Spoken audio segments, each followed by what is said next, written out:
Un 1er mai qui restera donc dans les annales et dont se souviendra probablement Amel El-Amri, présidente du groupe UMT à la Chambre des conseillers. Elle est l'invitée ce soir de Questions Écho depuis Casablanca. Bonsoir et bienvenue à vous. Bonsoir, merci pour l'invitation. 1er mai 2020, un 1er mai virtuel, Amel El-Amri. Auriez-vous un jour imaginé défiler, revendiquer exclusivement sur les réseaux sociaux, un jour comme celui-là, en cette fête du travail, symbole par excellence du rassemblement des travailleurs et de la mobilisation? Oui, donc on est de plein pied dans les nouvelles technologies. À l'UMT, on a dû se contenter donc d'une mobilisation virtuelle de nos travailleurs, de nos responsables syndicaux, du fait donc des conditions restrictives imposées par le confinement. Donc, pour ne pas faillir à notre tradition bien ancrée dans l'histoire du syndicalisme marocain et de l'histoire de l'UMT, donc, on a dû nous contenter de cette manifestation virtuelle. Et bon, vous allez me dire si ça a donné des résultats. Je dirais pour une première expérience, nous sommes très satisfaits. On a eu quand même 40 000 personnes qui ont suivi nos festivités, ne serait-ce que sur la page officielle, le profil officiel de la page de Facebook UMT. Nous avons pu relayer également par les partages sur les pages dédiées aux fédérations professionnelles et puis aux unions locales régionales. Nous avons pu également relayer ça par nos syndicalistes dans les différentes sections de base. Nous avons eu sur la page officielle 7000 interactions, ce qui n'est pas mal. Donc, beaucoup de followers. À mon avis, pour une première expérience, on peut être content. Mobilisation très suivi, donc malgré tout, Amel El-Amri, en moins de 2 mois, le nouveau coronavirus a bouleversé tous les codes du travail au Maroc et ailleurs. Pouvez-vous nous dire à quel point les travailleurs, eux, ont été touchés? Écoutez, il n'y a qu'à voir les chiffres officiels. Plus de 135 000, par exemple, sociétés s'est déclaré sinistrée pratiquement par la pandémie. Ça veut dire quoi? Ça veut dire qu'il y a eu, et là c'est des termes véridiques, plus de 840 000 salariés dont le contrat du travail a été suspendu momentanément, provisoirement. Donc, et qui ont accès théoriquement et dans les faits même à l'indemnité forfaitaire, donc octroyée par la CNSS et financée par le Fonds de solidarité du coronavirus. Donc, ça dit à quel point les impacts sociaux sur l'emploi ont été importants. Beaucoup de travailleurs sont restés chez eux, ont été mis en congé.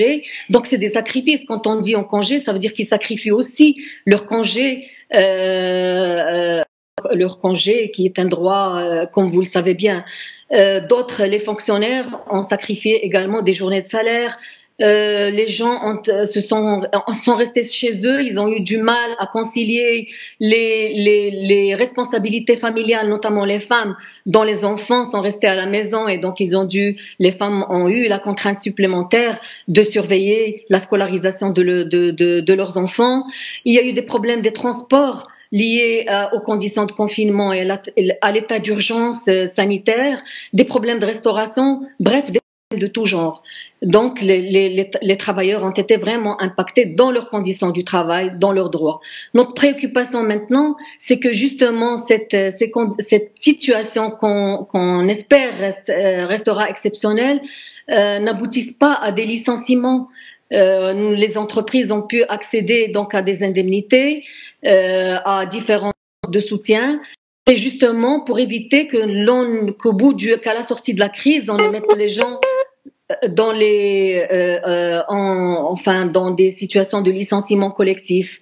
Donc voilà, dans ce contexte, la grande préoccupation maintenant, c'est comment conserver, protéger les emplois. Comment protéger les emplois et éviter les licenciements. Éviter les licenciements, sachant que les entreprises ont profité des subventions de l'État. Alors dans ce contexte précisément, Amel Amri, comment est-ce que vous envisagez l'ère post-Covid-19 en termes de perspective du marché du travail? Quelles sont les urgences? Que faut-il repenser s'il y a quelque chose à repenser?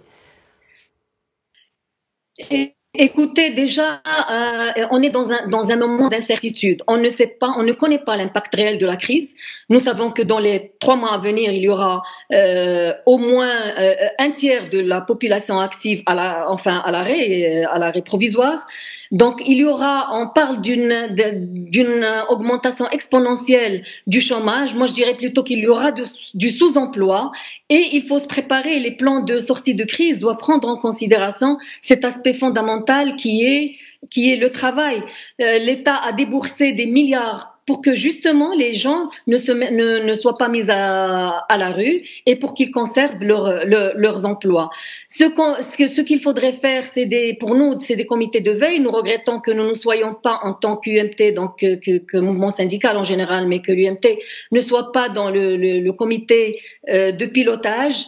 J'espère qu'on nous demandera notre avis au moment et que le plan de négociation de la sortie de crise sera négocié avec les partenaires sociaux. Et de toute façon, dans les entreprises où nous sommes représentés, mais ce sont souvent les entreprises structurées, il y a consultation des partenaires sociaux. Les comités d'hygiène et de sécurité ont eu du pain sur la planche, donc ils ont négocié les conditions de travail, etc. Maintenant, pour la sortie de crise, je pense qu'il faudrait qu'il y ait un dialogue social avec les partenaires sociaux, secteur par secteur s'il le faut. Il faut que le déconfinement soit progressif, dans les meilleures conditions de vigilance. Il ne faut pas lever le pied, il faut rester vigilant et donc toujours avec les moyens de protection. Éviter qu'il n'arrive ce qui est arrivé maintenant quand on s'est écarté des dispositions et des mesures sanitaires que le gouvernement avait donc recommandées. On a eu des foyers de pandémie dans des lieux industriels et commerciaux. Il va falloir vraiment éviter ça, tout en reprenant progressivement l'activité. Mais là, il faut des négociations collectives, il faut de la concertation. Progressivement l'activité. Merci infiniment, Amel Amri. Merci. À vous, je rappelle que vous êtes présidente du groupe. Oui, je vous en prie. De cette situation pour capitaliser sur ce qui a été fait, pour aller construire un système de sécurité sociale universel, pour que personne ne soit laissé dans la rue, notamment les gens de l'informel.